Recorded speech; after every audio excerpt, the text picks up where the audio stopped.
2022, lá para o finalzinho, tá? É que foi decidido no STF que é constitucional a lei municipal que autoriza o Poder Executivo a avaliação individualizada.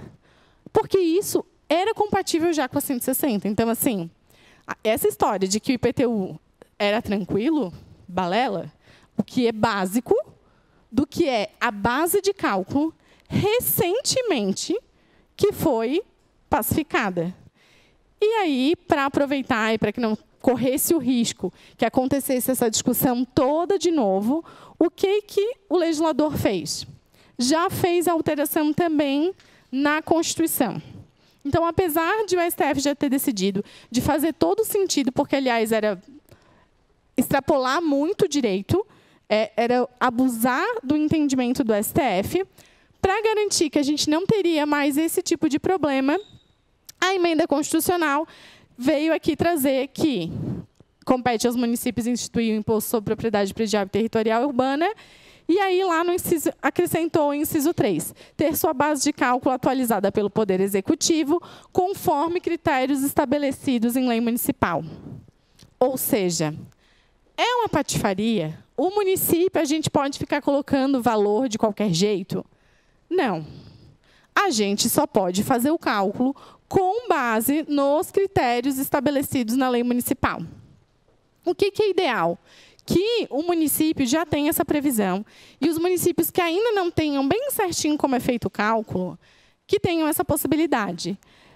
Existem vários municípios, depois quando a gente for falar um pouquinho ali da parte da fiscalização, que tem uma comissão avaliadora, é bacana quando tem isso também. Dá para colocar na lei os critérios da ABNT, de fazer a avaliação do valor venal. Então, existe uma série de mecanismos que vai permitir que o fisco mantenha atualizada essa base de cálculo. Isso quer dizer que a gente vai atualizar e aí fazer tudo numa cacetada só? Eu vou falar isso mais adiante, quando a gente for falar da parte da fiscalização, mas é importante que a gente tenha em mente que, além do princípio da legalidade, a gente tem vários princípios que a gente tem que seguir na tributação. E um deles também é a previsibilidade. Não adianta a gente dobrar, triplicar a base de cálculo do contribuinte, né? Existe o princípio também da não surpresa. Então, a gente vai atualizando. O que é ideal? Que tenha, além da lei, ter os critérios. O que eu aconselho para ser uma lei legal de ser passada? Para que a gente faça a cobrança, mas que a gente faça isso de uma maneira adequada para o contribuinte também, evitar a judicialização, evitar uma série de procedimentos. O ideal é que a gente faça uma previsão também do percentual máximo que um imposto vai passar de um ano para o outro, sabe? Para que a gente faça aos poucos, faça o escalonamento e consiga atingir o valor venal, a base de cálculo de maneira adequada. Então, a emenda constitucional veio para reforçar esse entendimento que já existia, mas que os municípios ainda passavam uma dificuldade.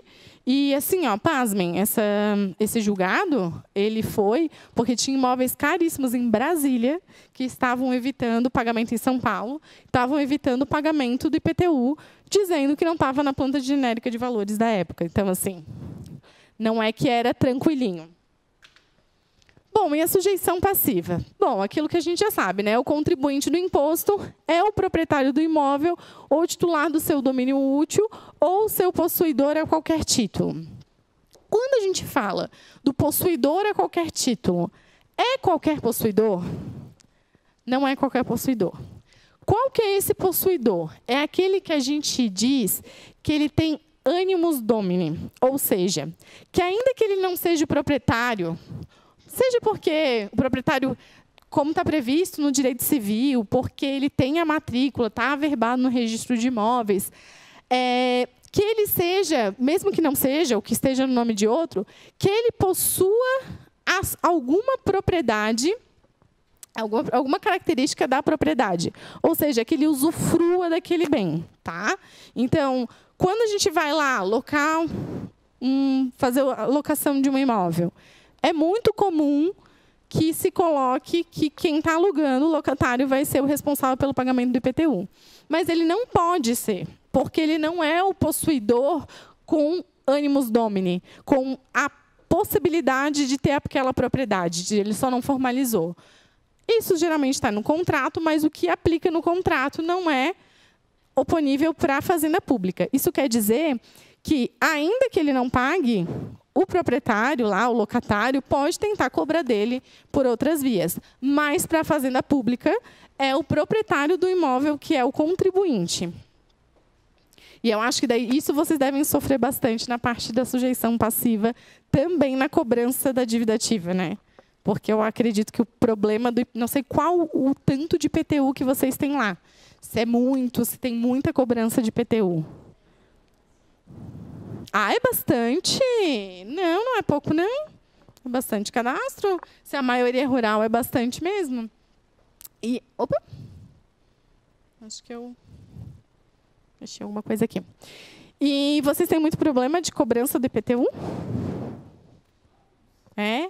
Normalmente, o IPTU ele tem uma boa arrecadação.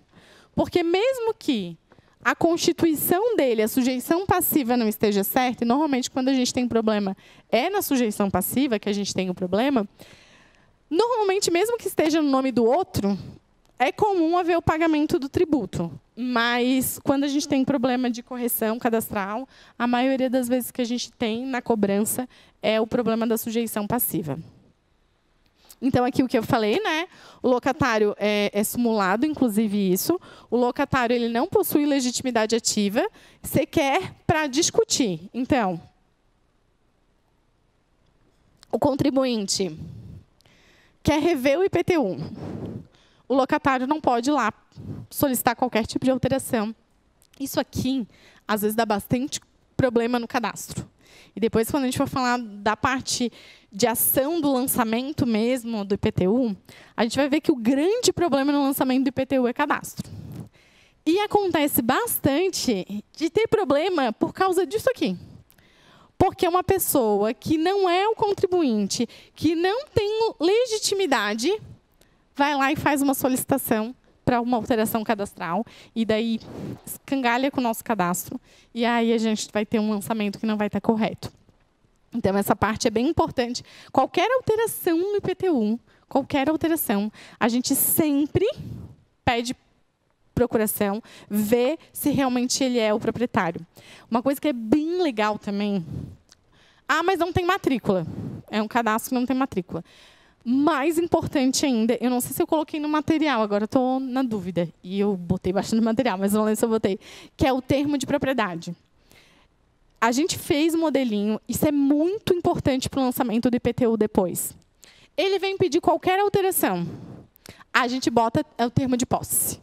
Coloca os dados do imóvel bem certinho, a inscrição do imobiliário, qualquer solicitação que ele for fazer na prefeitura, a gente pede para ele juntar esse documento no processo. E a gente faz a digitalização e bota dentro do cadastro do imóvel. Porque amanhã ou depois, ele pode não pagar esse IPTU, pode falar, esse imóvel nunca foi meu. E se a gente não tem lastro, depois a gente vai ver as outras possibilidades de tentar buscar um lastro. Mas sempre que ele faz alguma solicitação, a gente verifica se ele tem a legitimidade para fazer essa solicitação e anexa, sempre anexa dentro do processo. E se tiver a possibilidade no sistema de vocês colocar dentro do cadastro imobiliário, coloquem também.